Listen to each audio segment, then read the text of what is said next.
नमस्कार दोस्तों। एक बार फिर असम में आए फ्लड्स की वजह से करीब 50 से ज्यादा लोग मारे जा चुके हैं। 45 लाख से ज्यादा लोग डायरेक्टली इफेक्टेड हैं। 95% काजीरंगा नेशनल पार्क पानी के अंदर था जब ये फ्लड्स अपनी पीक पर थे। तो एक कुछ सुना सुना लग रहा है ना दोस्तों। ये एक्चुअली पिछले साल की कहानी थी। इस साल सेम सिचुएशन रिपीट हुई। हालत बद से बदतर हो गई। 120 से ज्यादा लोग मारे गए इस टाइम आसाम फ्लड्स में। और ये एक ऐसी कहानी है, एक ऐसे भयानक त्योहार की तरह है जो हर साल रिपीट हुए जा रहा है। हालत बद से बदतर हो जा रही है। 2012 में 124 लोग मारे गए थे फ्लड्स की वजह से नॉर्थ ईस्ट स्टेट्स में और असम में। 2015 में 42 लोग, 2016 में 28 लोग, 2017 में 85 लोग, 2018 में 12 लोग। साल भर साल लोग मारे जाते हैं। लाखों लोगों की जिंदगी पे इससे फर्क पड़ता है। लाखों लोग डायरेक्टली इफेक्ट होते हैं और बहुत तो जानवर भी मारे जाते हैं इन नेशनल पार्क्स में। ये वीडियो मैंने पिछले साल बनाया था सिचुएशन को एक्सप्लेन करते हुए कि ऐसा क्यों होता है और क्या इसके सॉल्यूशंस हैं। लेकिन एक साल बाद भी कोई इंप्रूवमेंट नहीं दिखा है सरकार की तरफ से। तो सुनिए दोबारा से कि क्यों होते हैं असम फ्लड्स हर साल और क्या इसके सॉल्यूशंस हो सकते हैं और क्या प्रोग्रेस किया है हमने उस साल के कंपैरिजन में। सबसे पहली चीज हमें यह समझनी है दोस्तों कि असम हमेशा से इंडिया की मोस्ट फ्लड प्रोन स्टेट रहा है। यहां पर सबसे ज्यादा फ्लड्स आते हैं। इसके पीछे रीजन यह है कि ब्रह्मपुत्र जो नदी असम से गुजरती है वो एक बहुत ही अनस्टेबल नदी है। अपनी डायरेक्शन बहुत ज्यादा बदलती है वो। इनफैक्ट रिसर्चर्स ने पता लगाया था कि 1950s में एक बहुत बड़ा अर्थक्वेक आया था नॉर्थ ईस्ट इंडिया में। उस अर्थक्वेक के बाद ब्रह्मपुत्र और भी ज्यादा अनस्टेबल बन गई थी। 1950 से लेके 2010 तक करीब 12 मेजर फ्लड्स आए हैं असम में। लेकिन पिछले कुछ सालों में आप देखोगे ऑलमोस्ट हर साल कोई ना कोई मेजर फ्लड आ रहा है। इतने ज्यादा फ्लड्स की फ्रीक्वेंसी बढ़ गई है। तो अब सवाल यहां पर यह है कि फ्लड्स की फ्रीक्वेंसी बढ़ क्यों गई है और भी ज्यादा फ्लड्स क्यों आने लग रहे हैं। इसके पीछे रीजन है दोस्तों एक बड़े स्केल पे डिफॉरेस्टेशन, पेड़ों का काटा जाना, जंगलों का काटा जाना, अनप्लान्ड ग्रोथ, जो एनक्रोचमेंट की जा रही है फ्लड प्लेन्स की और वेटलैंड्स की। फ्लड प्लेन्स होते हैं दोस्तों जब एक नदी बहती है तो उसके आसपास के एरिया को फ्लड प्लेन्स कहते हैं। जब नदी में ज्यादा पानी होता है तो वो पानी बह करके फ्लड प्लेन्स पे चले जाता है। अब बिल्डर्स ने और लोगों ने आकर घर बनाने शुरू कर दिए इन फ्लड प्लेन्स पे, डेवलपमेंट करनी शुरू कर दी। अब इसकी वजह से नदी के पानी को बहने की जगह नहीं मिलती, जिससे लोगों के घर में पानी चले जाता है। ड्रेनेज का सिस्टम प्रॉपर नहीं है, एक और रीजन है।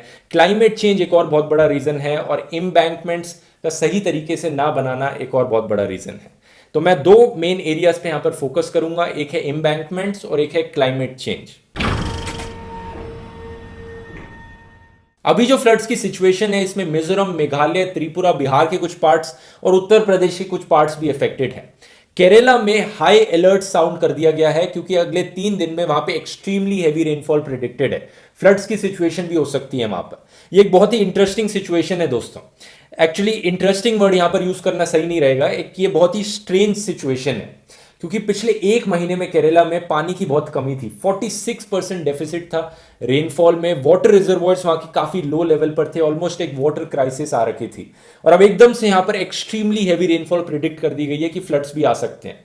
तो एक महीने पहले यहां पर वाटर क्राइसिस चल रही है और अब एकदम से इतनी ज्यादा रेनफॉल की फ्लड्स भी आ सकते हैं। ये क्लाइमेट चेंज का डायरेक्ट इंपैक्ट है दोस्तों। क्लाइमेट चेंज की वजह से जितने दिन बारिश होती है साल में वो दिन कम होते जा रहे हैं। और जब बारिश होती है और भी ज्यादा इंटेंसिटी से होती है तो एक्सट्रीम रेनफॉल के केसेस ज्यादा बढ़ते जा रहे हैं जिसकी वजह से फ्लड्स होते हैं। लेकिन total number of days rainfall के कम होते जा रहे हैं जिसकी वजह से वाटर क्राइसिस की सिचुएशन भी बढ़ रही है, ड्राउट की सिचुएशन भी बढ़ रही है। यही सिचुएशन हमें कुछ दिन पहले दोस्तों मुंबई में भी देखने को मिली। जून 20 से लेकर जून 26 के बीच में मुंबई में 95% डेफिसिट था रेनफॉल का। लेकिन अभी जब बारिश हुई तो इतनी तेज हुई, इतनी एक्सट्रीम बारिश हुई कि सारी सड़कें पानी से भर गई, फ्लड्स आ गए मुंबई में भी। पिछले साल और इस साल के बीच में अगर आप पूरी सिचुएशन को इन्वायरमेंट के पर्सपेक्टिव से देखोगे तो हालत इसमें भी बद से बदतर होते चले गए हैं। ये जो नया EIA ड्राफ्ट नोटिफिकेशन आया था जिसके बारे में मैंने इस वीडियो में एक्सप्लेन किया था, इससे जंगलों को काटना और आसान हो जाएगा, स्पेशली नॉर्थ ईस्ट एरिया में। और अगर और जंगल काटे जाएंगे तो ये जो फ्लड्स आ रहे हैं इनमें ये फ्लड्स और भी बदतर बनते जाएंगे, जहां पे और भी ज्यादा लोग मारे जाएंगे। एक क्लियर कट रीजन है। तो सरकार ने यहां पर कुछ पॉजिटिव एक्शन लेने की जगह यहां पर नेगेटिव एक्शन लेने लग रही है सरकार। ऊपर से असम में जो Dehing Patkai wild life sanctuary है वहां पर अभी कंट्रोवर्सी उठी थी कि सरकार उस वाइल्ड लाइफ सेंचुरी के अंदर कोल माइनिंग करना चाह रही है, तो और जंगल को काटना चाह रही है। क्या होगा इससे? और फ्लड्स ज्यादा बढ़ेंगे ऐसे जो आ रहे हैं। इम्बैंकमेंट्स, लेवी और डाइक्स, ये तीन नाम है दोस्तों एक ही चीज के। ये उस दीवार को कहते हैं जो नदी के किनारे बनाई जाती है, नदी के बहाव को कंट्रोल करने के लिए, उसको एक जगह डायरेक्ट करने के लिए और उसके आसपास के एरियाज की फ्लडिंग को रोकने के लिए। तो हिस्टोरिकली सबका मानना है ये कि बड़ा सिंपल तरीका है नदी को फ्लड होने से रोकने के लिए। अब ये कंक्रीट के भी बनाए जा सकते हैं, मिट्टी के भी बनाए जा सकते हैं। अब इम्बैंकमेंट बनाने में प्रॉब्लम क्या आती है, जब भी आप किसी बहाव को नैरो करने की कोशिश करेंगे, उसके एरिया को कम करने की कोशिश करेंगे, तो उस पानी के बहाव की स्पीड तेज हो जाएगी और उसका जो लेवल है वो भी बढ़ जाएगा। आप इस फोटो में देख सकते हैं, यहां पर सेडिमेंटेशन जो होती है एक रिवर में वो और ज्यादा होने लग जाती है अगर इस एरिया को कम कर दिया जाए जहां पर वो रिवर फ्लो कर रही है। तो ये जो सेडिमेंटेशन का बिल्डअप हो रहा है एम्बैंकमेंट के अंदर, अगर इसे निकाला नहीं जाएगा, इसकी मेंटेनेंस सही तरीके से नहीं की जाएगी, तो रिवर का लेवल और ऊपर ऊपर होते रहेगा और फिर पानी एम्बैंकमेंट्स के बाहर बहने लग जाएगा। फिर इस एम्बैंकमेंट का कोई फायदा ही नहीं रह जाएगा क्योंकि बाहर वापस वैसी ही फ्लडिंग हो जाएगी।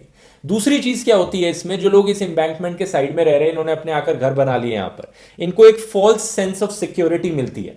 इन्हें लगता है कि अच्छा एम्बैंकमेंट यहां पर बना हुआ है तो रिवर इसी एरिया में फ्लो करती रहेगी, लेकिन इन्हें यह नहीं पता कि रिवर इस एम्बैंकमेंट के बनने से पहले एक बड़े एरिया में फ्लो किया करती थी, उसकी सेडिमेंटेशन एक बड़े एरिया में फैलती थी, जिससे कि फ्लडिंग वहां पर ऑब्वियसली होती थी। एक फ्लड प्लेन था पहले।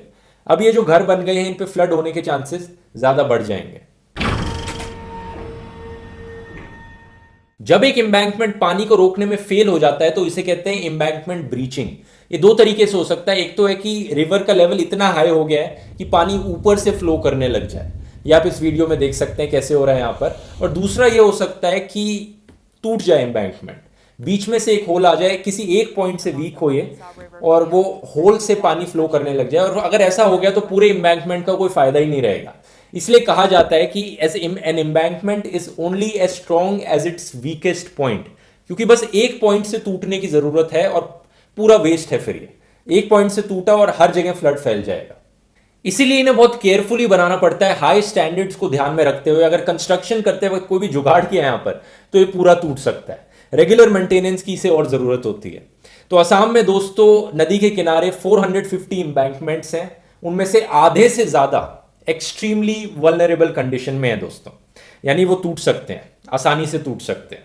एक्सपर्ट्स का कहना है कि असम में एक एडमिनिस्ट्रेटर कॉन्ट्रैक्टर नेक्सस भी चल रहा है कि जब भी फ्लड्स आते हैं तो कुछ लोग यहां पे बहुत पैसा कमाते हैं, जो कॉन्ट्रैक्टर्स इन एम्बैंकमेंट्स को बनाते हैं। हर फ्लड्स आने के बाद ये नए बनाए जाते हैं, जिसकी वजह से ये बहुत पैसा कमाते हैं यहां पर। द हिंदू अखबार की एक रिपोर्ट ने बताया कि इस साल के फ्लड्स में 197 से ज्यादा एम्बैंकमेंट्स डैमेज हो गए या ब्रीच हो गए, जो हमें फिर से दिखाता है कि ये जो एम्बैंकमेंट्स हैं इन्हें सही तरीके से रिपेयर नहीं किया जा रहा है, सही टाइम पे रिपेयर नहीं किया जा रहा है और सही तरीके से बनाया नहीं जा रहा है इनको।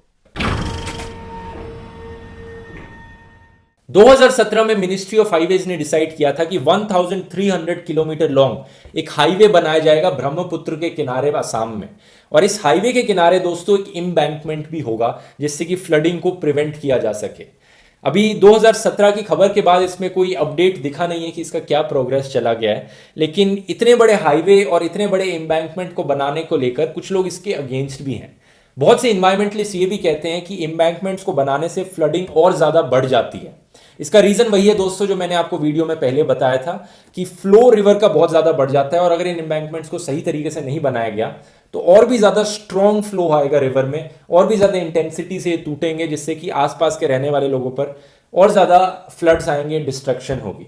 2018 की एक स्टडी ने बताया था कि यूएस में जो मिसिसिपी रिवर है वहां पर एम्बैंकमेंट्स की वजह से, रिवर इंजीनियरिंग की वजह से 75% ज्यादा चांसेस बढ़ गए हैं फ्लड्स आने के। वो फ्लड्स जो 100 साल में एक बार आते हैं उनके आने के 75% ज्यादा चांसेस बढ़ गए हैं इन एम्बैंकमेंट्स की वजह से। तो अब सवाल यहां पर ये उठता है कि सॉल्यूशन क्या हुआ। सॉल्यूशन छुपा है दोस्तों नेदरलैंड्स में।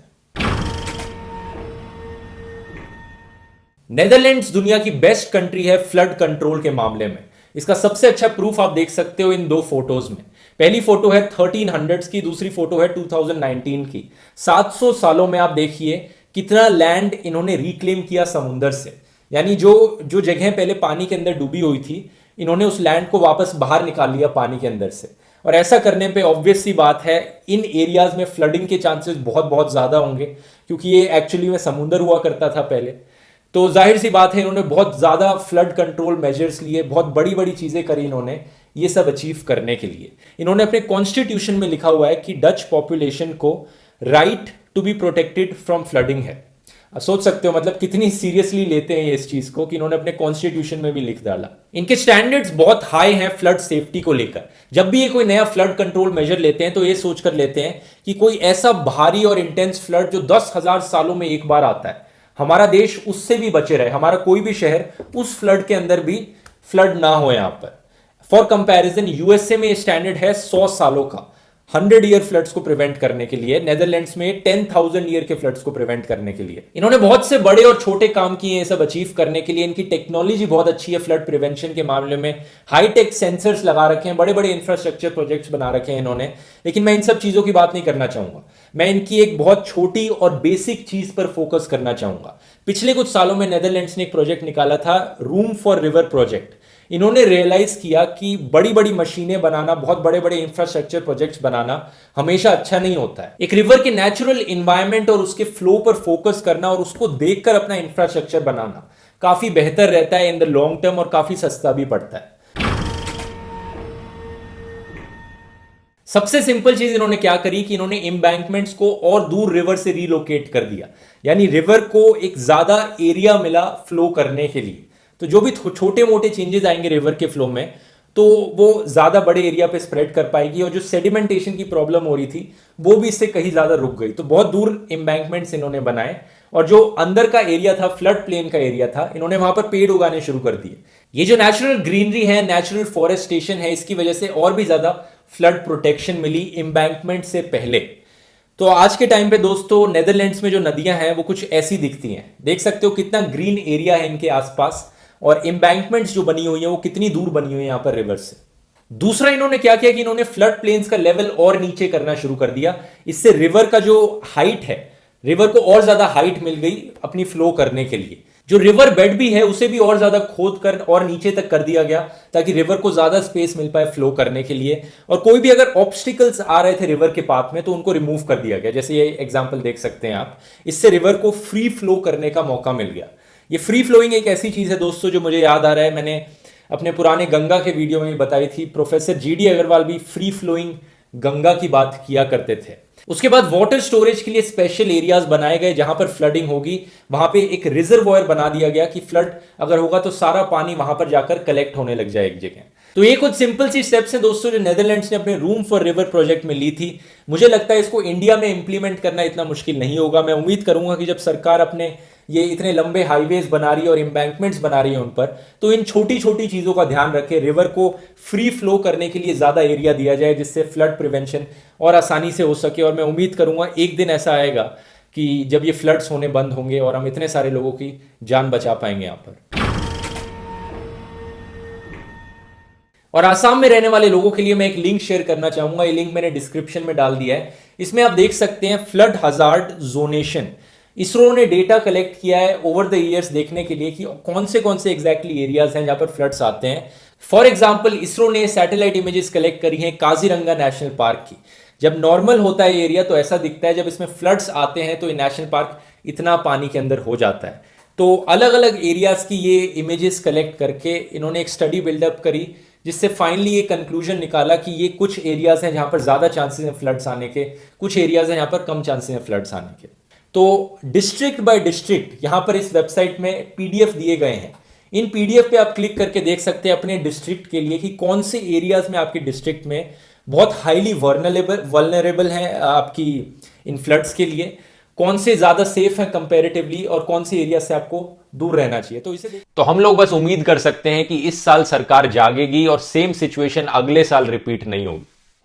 उम्मीद करता हूं दोस्तों ये वीडियो पसंद आया होगा। ये जो सॉल्यूशंस मैंने बताए ये काफी इंफॉर्मेटिव लगे होंगे आपको। इस वीडियो को शेयर कीजिए ताकि ज्यादा से ज्यादा गवर्नमेंट के लोगों तक ये बात पहुंचे और वो कुछ सॉल्यूशंस को एक्चुअली में इंप्लीमेंट करें ताकि ये सिचुएशन अगले साल रिपीट ना हो।